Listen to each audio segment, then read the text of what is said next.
La première motivation, c'est que mon état physique me permet d'être plus libéré de l'intervention que j'ai subie et me donne espoir de pouvoir assurer les 3 semaines qui arrivent globalement en bon état. La deuxième motivation, c'est que nous avons dans un premier mandat installé les fondations d'une nouvelle façon de gouverner la ville, de la conduire vers la nécessaire transition humaniste et écologique dont elle a besoin. Et un deuxième mandat sera là pour parfaire l'œuvre que nous avons commencée. Et enfin, nous sommes à la seule ville qui est gouvernée par une équipe citoyenne, en dehors de tout parti politique. Et ça, c'est une particularité qu'il convient de préserver au titre même de la biodiversité politique, parce que nous sommes les seuls dans ce cas sur les grandes villes, et qu'elle reste toujours ce laboratoire démocratique qu'elle fut longtemps et qu'elle continue à être.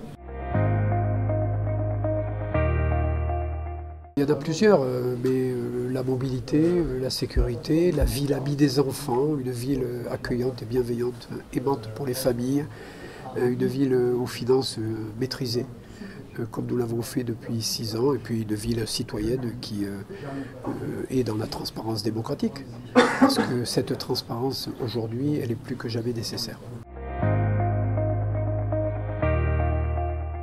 Il y avait de nombreuses façons de ne pas pouvoir récupérer après cette intervention.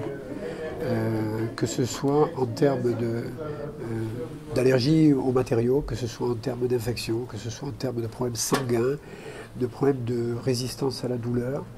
Je n'étais pas sûr des suites post-opératoires. Il s'est trouvé que j'ai misé sur l'optimisation de toutes mes phases de récupération et que parce que j'ai un passé sportif important et que j'ai été très bien soigné, très bien opéré, j'ai pu récupérer rapidement, ce qui me donne aujourd'hui, même avec les béquilles, la possibilité d'avancer avec beaucoup plus de liberté qu'il y a une semaine.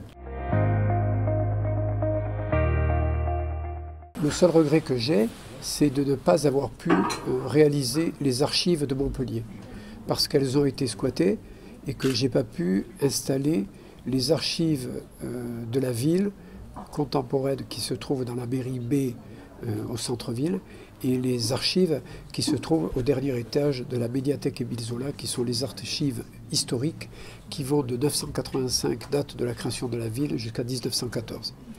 Et d'avoir pu utiliser la chapelle des Récollets que j'ai faite classer lorsque j'étais conseiller général et qui devient un nouveau lieu de culture dans la ville et dans le quartier des Beaux-Arts. Ça, c'est un regret. Mais nous allons travailler pour que ce regret devienne un beau projet. Je leur dis qu'à 7h30, la ville elle est propre et qu'il y a beaucoup de goudiafiers et qu'il faut les sanctionner. Et sur la sécurité, alors là, nous avons une série de mesures que nous proposons qui sont importantes avec le recrutement de 100 policiers nouveaux, mais surtout avec des brigades de nuit qui sont renforcées 7 jours sur 7, avec une brigade cynophile, avec des policiers de proximité qui s'engagent davantage dans la proximité, avec l'utilisation des drones pour les grands événements. Enfin, nous avons une série de mesures très importantes. C'est valable pour le quartier populaire aussi? C'est valable pour toute la ville. C'est la volonté de mettre en avant une équipe qui est résolument en dehors de tout aspect partisan, de tout parti politique. C'est le seul cas dans le pays. Il y en a qui se targuent d'être des listes citoyennes, mais quand on regarde de plus près, la moitié des membres de ces listes sont membres de partis politiques. Ce n'est pas notre cas, puisque les membres de notre liste qui ont été membres de partis politiques ont été priés instamment de sortir des instances politiques dans lesquelles ils sont intégrés, afin de pouvoir participer pleinement à une vie citoyenne qui est plus libre, plus indépendante. Je vais les mener ces 3 semaines au rythme de ma récupération physique et de ma capacité à résister, tout simplement. Et puis je vais les mener ces 3 semaines en direct avec les habitants de Montpellier. Ce que je préfère faire, ce que j'aime faire, c'est-à-dire les rencontrer, discuter avec eux, boire un café avec eux, les retrouver quelque part. parce que j'en ai été séparé pendant 2 mois pleins, et avant les 2 mois, de nombreuses semaines où j'étais pas assez en forme pour pouvoir profiter pleinement de la relation. En fait, participer à des débats, c'est un peu de l'entre-soi. Moi, je suis passionné par la rencontre avec le peuple de Montpellier. Quand on veut être élu d'une ville, on rencontre les habitants de la ville. On n'a pas à se valoriser auprès des autres chefs de ville des équipes candidates. Il y a un truc que je ne comprends pas bien. Il y en a qui, parce que je ne suis pas sur la scène, ou je n'étais pas sur la scène, on dit « il nous gâche la campagne ». Mais ce n'est pas avec moi qu'il faut qu'il fasse campagne. C'est avec les habitants de la ville. Pas avec le maire en place ou pas avec les autres candidats. Avec les habitants. Moi, je parle aux habitants. Je ne parle pas aux candidats. Bien sûr, c'est un engagement que j'ai pris avec Louis Nicolin de son vivant.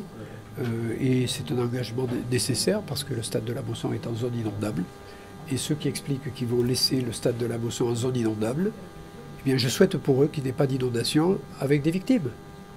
Je rappelle qu'en 2014-2015, il y a eu 2 inondations qui ont complètement inondé la Mosson avec 400 mètres d'eau au-dessus du stade. Imaginez qu'il y ait eu des victimes. J'aurais été pénalement responsable. La Mosson, avec l'État, nous avons convenu de garder les grandes infrastructures qui soutiennent le stade aujourd'hui et d'installer des plateaux à l'intérieur et dans l'épaisseur des tribunes pour installer des entreprises, des start-up. Et le milieu économique dont a besoin le quartier de la Paillade parce qu'il y a besoin de création d'emplois. Il faudrait être idiot pour penser que l'écologie appartient à un parti seulement. Et il faudrait être idiot de ne pas moduler ses intentions dans un programme en fonction des nouvelles urgences. Moi, je tiens compte du contexte national, international, local. Et dans ce contexte-là, le manifeste de Montpellier que nous avons réalisé pour une ville écologique et humaniste, écologiste et humaniste, et qui a été largement plébiscité par l'ONU, notamment à New York pour le sommet du climat, montre bien que nous avons pris conscience que agir local, penser global, agir local, c'est aussi agir global, c'est-à-dire quand on fait quelque chose pour la ville, on fait aussi quelque chose pour la planète. Et c'est dans ce raisonnement-là que j'ai intégré l'ensemble du programme proposé. Montpellier-la-Surdouée a été réalisé à une époque où il fallait booster le développement économique de la ville. Aujourd'hui, il faut être très attentif au développement économique, mais il faut être en capacité de conduire la transition écologique et humaniste dont elle a besoin. Donc, surdoué, ce n'est pas le terme que j'utiliserai aujourd'hui, mais plutôt une ville libre et indépendante. C'est un peu l'idée que ce programme inspire.